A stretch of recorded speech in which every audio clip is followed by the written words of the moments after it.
Malu Borges não tá envolvida em polêmica, tem alguma coisa de errada. Tem alguma coisa que tá estranha, né? Agora, a polêmica da vez, vocês não vão acreditar. A academia dela. Ai, que problemão. Nossa, que problema!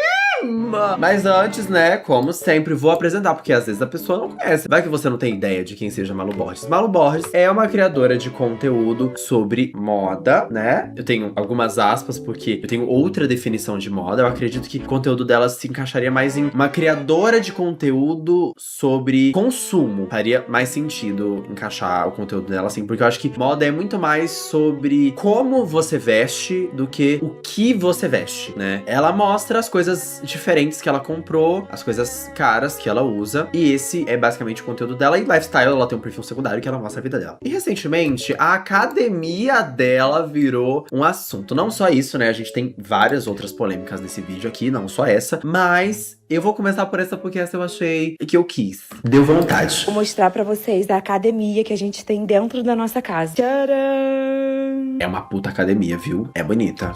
Ela fica no último andar da casa e a gente fechou isso aqui tudo com vidro porque antes era aberto. Nós temos uma The Simple Gym dentro de casa. Eu amo esses espelhos que são arcos, sabe? Olha que lindo. A gente tem um Transformer, que é uma máquina de pilates. Aqui tem esses pesos que vão de 11 a 20. Ali embaixo tem as caneleiras. Eu também amo esses pesos que eu tenho. Eles são de madeira, muito lindos. Aqui um crossover que a gente usa muito. Um rack que dá pra fazer vários exercícios. Eu amo fazer agachamento aqui. Cadeira extensora. Uma escada! Eu amo escada. Uma esteira. Nessa parte eu coloquei um banquinho pra colocar os meus tênis de correr e treinar. Aqui a gente tem uma banheira de gelo que eu amo. E nessa parte a gente vai fazer um spa com maca. A gente ainda vai fechar toda a academia com cortina, sabe? E eu amo esse espelho porque ele tem rodinha, então ele mexe e fica na academia inteira. Isso aqui eu também amei. Eu coloquei um móvel com várias toalhinhas. Essas aqui são as toalhinhas da Track and Field. Cara, treinar com uma toalhinha é tudo. Às vezes eu penso, nossa, mas você tem tanto dinheiro. Aí eu vejo assim, nem tanto, né? Parece que eu sou invejoso, né? Nada disso, não. Porque às vezes eu penso muito sobre a desigualdade social. Tô pensando agora. Sim, ainda é surreal assimilar que eu tenho uma academia pra mim dentro da minha casa. Com certeza é uma das minhas maiores realizações. E eu fico muito feliz e muito grata de saber que o meu trabalho me proporcionou isso. Não fica muito quente? Essa é uma pergunta, porque ela mora no Rio de Janeiro. E Rio de Janeiro não é pra amadores. Não é pouco quente lá, não. Aqui em casa tem uma academia e eu amo mais do que tudo. Porque pra mim, gente, treinar em casa é maravilhoso. Pro João Vitor não funciona. O João funciona muito melhor treinando em academia fora de casa do que em casa. Ele não treina. E aí, agora que tá no verão aqui no Rio, tá batendo 40 graus de sensação térmica. Simplesmente não tô mais conseguindo usar a academia aqui em casa. Porque ela é toda aberta. Olha isso, eu vou mostrar pra vocês. Gente, Ou seja, uma academia de inverno, né? Pra você usar só em momentos periódicos. aqui já tá muito quente. Tá mais de 50 graus.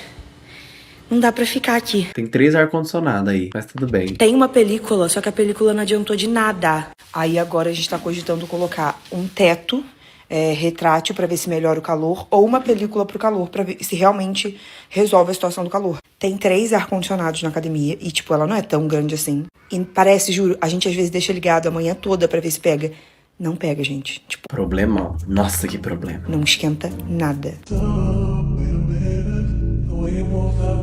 Esse dia deve estar fresco, né? Que a janela tá aberta. Imagina você realizar o sonho de ter uma academia dentro de casa, mas ter um errinho no projeto que faz com que seja impossível utilizar essa academia no calor. Foi isso mesmo que aconteceu com a nossa querida Malu Borges, que @Dirley Pinheiro. uma academia toda de vidro que literalmente virou uma estufa. Bom, pra quem não tá entendendo nada, a influenciadora Malu Borges tem uma casa no Rio de Janeiro e no último andar dela ela resolveu fazer uma academia. Até aí tudo bem, a questão é que a academia é toda de vidro, do teto às paredes. E pra própria Malu era meio óbvio de que eles iriam precisar ali de uma cortina, de muitos ar-condicionados e tudo mais para tentar reduzir a temperatura, especialmente em tempos de calor. Acontece que mesmo tendo colocado 3 ar-condicionados na academia e películas também nos vidros para tentar conter esse calor, a temperatura lá dentro chega a 57 graus. Agora imagina malhar com uma temperatura dessas. Gente, bota o frango neste lugar e depois coma. É uma airfryer. É assim que funciona a airfryer, inclusive. É o vento quente, que ela vai tuc, tuc, tuc, tuc, tuc, tuc, tuc, tuc, tuc, tuc, tuc, tuc, tuc, tuc, tuc, e aí frita.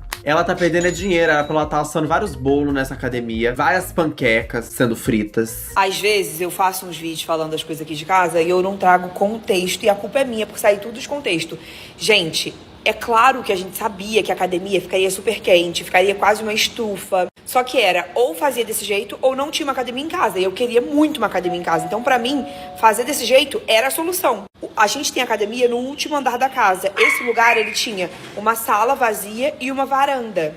A única opção que tinha era fechar a varanda de vidro e fazer a academia lá dentro. E pra mim, essa opção é viável. Agora, óbvio, a gente vai ter que lidar e resolver com o problema de calor, que a gente já sabia que ia acontecer. Que ia ter que colocar um teto retrátil, que ia ter que colocar uma película. E pra vocês terem noção, lá já tem uma película. Só que essa película de calor não deu conta. E a gente vai ter que resolver. Hoje é a primeira vez que eu subo na academia.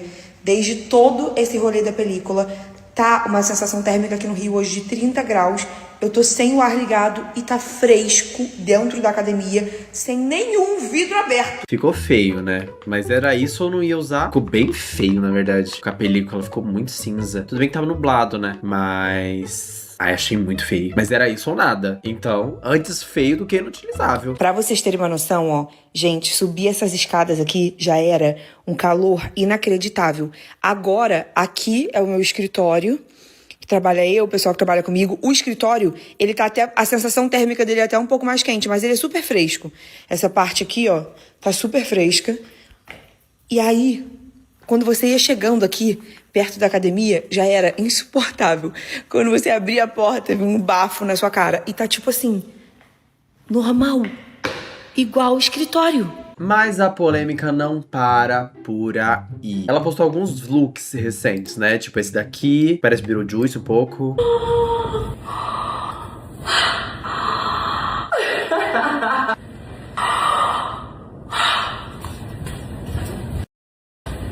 Pra quem nunca conheceu o Etevaldo do Castelo Rá-Tim-Bum, teve esse aqui também.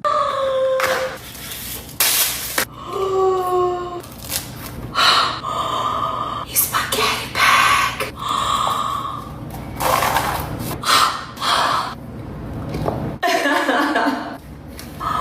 Que bosta, meu Deus.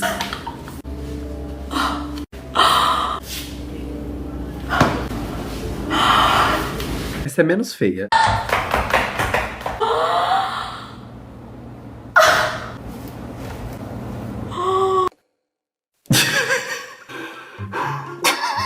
Super sem graça. Teve graça nenhuma isso.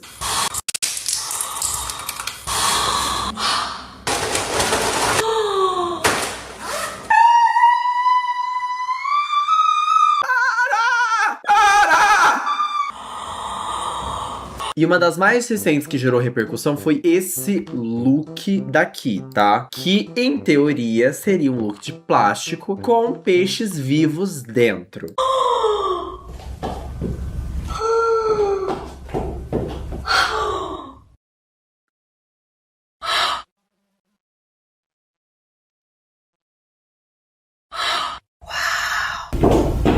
E as pessoas ficaram revoltadas, falando: ai, é um crime com os peixes, tá matando os peixes. Tem que ser muito otário, né, pra achar que é de verdade. Claramente, nossa, até o pé dela tá até embaçado. Mas claramente, isso aqui é um grande CGIzão, um grande efeito especial. Inclusive, na própria legenda do post, ela já colocou: Aquarium dress, this look is alive, um vestido aquário inacreditável, e @YCGI, porque é um perfil de CGI que faz efeitos especiais e tudo mais. Só que aí jogaram no Twitter e não colocaram a legenda, então o povo tava falando: ai, Malu Borges odeia os animais, tá matando peixe! Meu Deus! Prendam ele! Mama, Luísa Mel! É o Twitter, né? Mas isso foi suficiente pra gerar uma revolta nas pessoas, né? Esse aqui foi depois do vestido de peixe, com quase 1 milhão de visualizações no Twitter, né? Essa bolsa, inclusive, horrível. E o pessoal falando: se tirasse o poder de compra da Malu Borges por 1 ano, ela ainda teria o que postar? O conteúdo dela não é sobre moda, é sobre consumismo. Ela não posta curiosidades, coleções, história da moda, de grifes, etc. Se tirar o poder de compra das influenciadoras de moda, sobra o quê? Isso me fez refletir um pouco a forma que eu entendo criadores de moda, essa quantidade de comentários, né? Porque muitas vezes eu tive meu trabalho duvidado como criador de conteúdo de moda, tanto que depois de um tempo e depois de tentar me inserir tantas vezes nesse mundo e ver como é difícil, e não só como é difícil, mas como não é rentável, eu praticamente nunca fechei nenhuma publicidade relacionada à moda, eu meio que deixei pra lá. Óbvio que eu ainda uso minhas roupas, eu ainda saio bem vestida nos eventos que eu quero ir, eu quero estar bem apresentado, gosto muito do mundo da moda, do mundo de grife, sou consumidor de forma, né, periódica, não tanto, mas sou consumidor ali daquele jeito. Mas muito mais do que isso, eu entendi que o conteúdo que a Malu Borges traz é isso. Não é sobre você entender o que é a moda, o que transmite aquela coleção, é sobre entender como algumas vezes a moda fala sobre momentos políticos do cenário atual do mundo. E não é errado você fazer conteúdo dessa forma, mas de fato não acho que seja uma criadora de moda. É uma criadora que traz itens interessantes. Hoje eu vejo a Malu Borges na mesma caixinha que eu vejo aquele criador de conteúdo de tecnologia. Tem muitos criadores do TikTok que eles compram celulares, fones de ouvido, produtos que estão sendo virais, né, no TikTok, e mostram se aquele produto funciona, se aquele produto realmente rola, se aquele celular cumpre o que promete, faz um review. Eu vejo o conteúdo da Malu Borges mais como curiosidades de itens de grife, itens de luxo, do que como moda de fato. E por que eu tava falando sobre a minha experiência pessoal? Porque por muito tempo eu fiquei muito frustrado que as pessoas não me viam como criador de conteúdo de moda, sendo que até hoje a maior parte das roupas que eu uso sou eu mesmo que faço, do zero. E a gente não tá falando de, ai, você faz a roupa, como assim? Você faz a roupa, você faz o styling, você escolhe. Não, eu costuro as minhas roupas até hoje. E quando eu não costuro 100%, eu customizo a roupa pra que ela vire praticamente outra peça. Por exemplo, essa roupa fui eu que costurei. Essa roupa que a Mari tá usando e que eu tô usando, fui eu que costurei. Essa roupa que eu usei na Beauty Fair pra gravar uma publi pra Vizela, fui eu que costurei. Essa roupa aqui do baile da Sephora, eu que costurei também. As roupas que eu usei na festa de 1 milhão, essas todas aqui, ó, pretas com paetê, eu que costurei também. Isso me deixava revoltado por um tempo. Por que outras pessoas que não vivem de fato a moda, que apenas usam peças caras, que tem uma diferença, são reconhecidas como criadores de moda e outras não são? E como eu não achei resposta pra essa pergunta, eu falei, quer saber?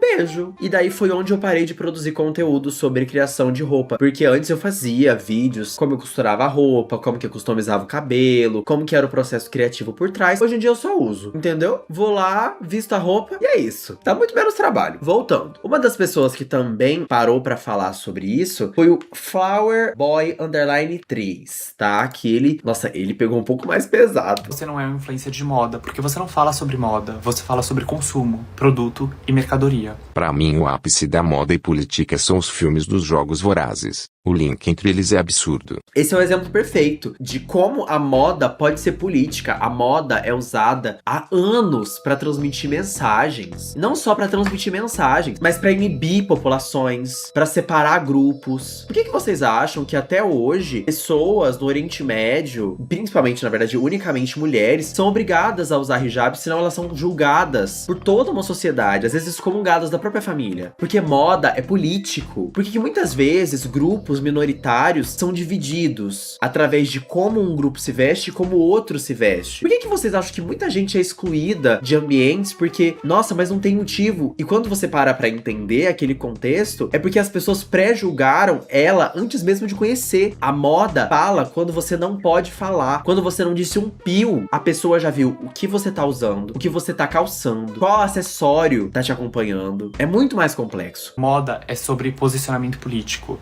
É sobre construção de identidade, é sobre contexto histórico e social. Fato. E aí, Malu Borges, quando você vai começar a falar sobre moda? E no momento em que você transforma a moda num catálogo, você tira ela de uma categoria discursiva e de uma categoria de ruptura.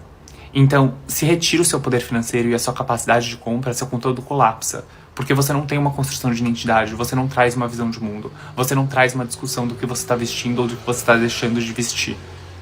Você tem uma capacidade de compra e você performa ela como se fosse sua identidade. Isso não é ser influencer de moda. Isso é um desserviço. Isso esvazia a pauta da moda. Moda é sobre raça, classe, sexualidade, poder. E quando você faz isso, quando você transforma seu conteúdo num olha o que eu comprei, olha o que eu ganhei, e transforma a moda num catálogo, na verdade você tá retirando a capacidade subversiva da moda, que é o seu potencial, que é o motivo da existência da moda. Você é um desserviço, você não é um influencer de moda, você só é um capitalista. Eu acho bem pesado falar que é um desserviço. É muito pesado. Não, eu não acho, não tenho certeza. Falar que é um desserviço é bem pesado. Mas negar que incentiva um consumo desenfreado e impõe um padrão de o que se tem que fazer pra ser visto como um criador de moda, eu acho muito forte falar que é um desserviço. Mas negar que não incentiva um consumo desenfreado, que não impõe um padrão abismal e absurdo no que é ser um criador de conteúdo de moda no Brasil, é negar o óbvio. Uma capitalista, né? Porque eu tô falando da Malu Borges. Ninguém pediu, mas eu vim dar meus 2 centavos sobre esse rolê todo da Malu Borges. @OliviaOli. Vocês lembram quando ela começou aqui no TikTok? Ela fazia vídeo de unboxing de coisa da Zara.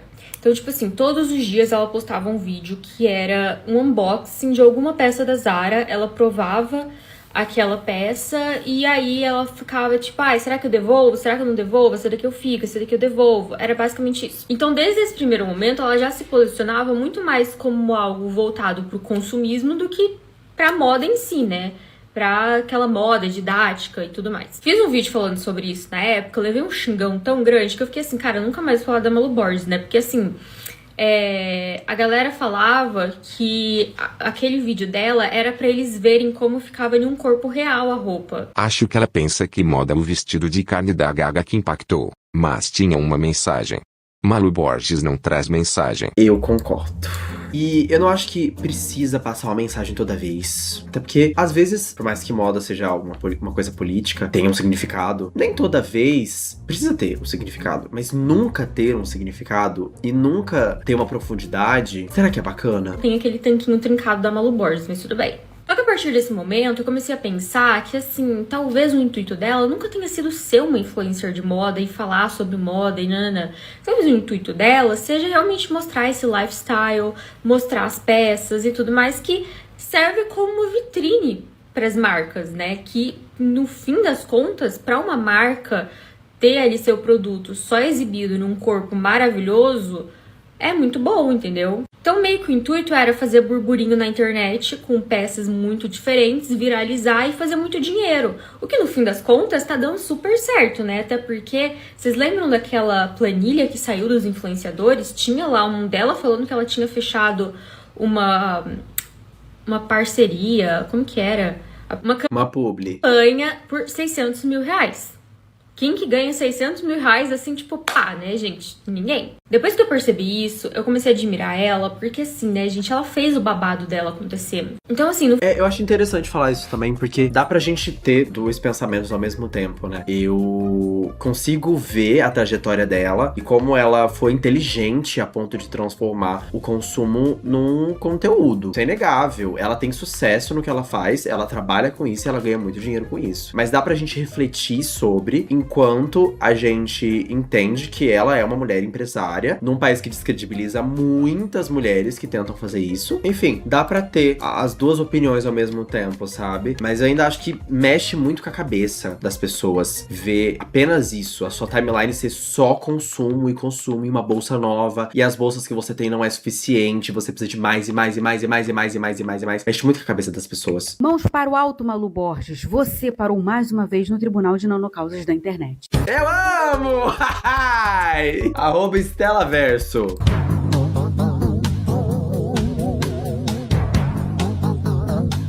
Enquanto se preocupava em não ser assada na estufa que ela construiu na própria casa para fazer seus treinos de academia, Malu Borges enfrentava uma série de críticas na internet, retomando a um ponto que já foi falado em 2024, 25, 23, que é Malu Borges é uma influenciadora de consumo e não de moda, e trazendo pontos sobre a importância de posicionamentos políticos e de entender sobre moda e não apenas sobre peças de roupa. Acho que esse ponto é pacificado na internet sobre influenciadoras que são influenciadoras de consumo, influenciadoras que de fato são influenciadoras de moda, beleza e afins, mas eu acho que falta um fator de análise aí pra gente muito importante, a audiência. Essas influenciadoras, ainda que elas tenham um poder de compra absurdo, etc., elas só estão onde estão porque existe uma audiência. E esta audiência, e eu posso afirmar com base nos influenciadores de moda, de conhecimento de moda que eu acompanho, que esta audiência não está interessada em conhecimento de moda. Ainda que esse conhecimento venha de uma forma muito palatável, muito gostosa de assistir, não estão interessados. E é com essa audiência que ela e tantas outras comunicam. E vou além. Ela não é a única influenciadora do nicho, que se coloca como influenciadora de moda, que fala sobre peças de roupa, sobre consumo. Concordo. Mas é a única que apanha. Não que eu acho que vocês devam sair espalhando hate para todo mundo, mas eu acho que a gente precisa entender que se ela não é a única que está fazendo isso, que existem tantas outras com plataformas grandes, criando conteúdo da mesma forma, ou não falando sobre moda em sua essência, a gente precisa entender que a questão não está só nela. E no final do dia, às vezes ela é a criadora de consumo e é isso que o povo quer ver, né? Porque tem gente fazendo conteúdo sobre moda e às vezes ninguém quer ver. É uma pauta que eu falei, não falei nada. Mostrei, não levei a lugar nenhum. Fazer o quê? Amanhã deve ter um unboxing novo de mais uma bolsa de 50 mil reais, no formato da pirâmide do Egito, de Gizé.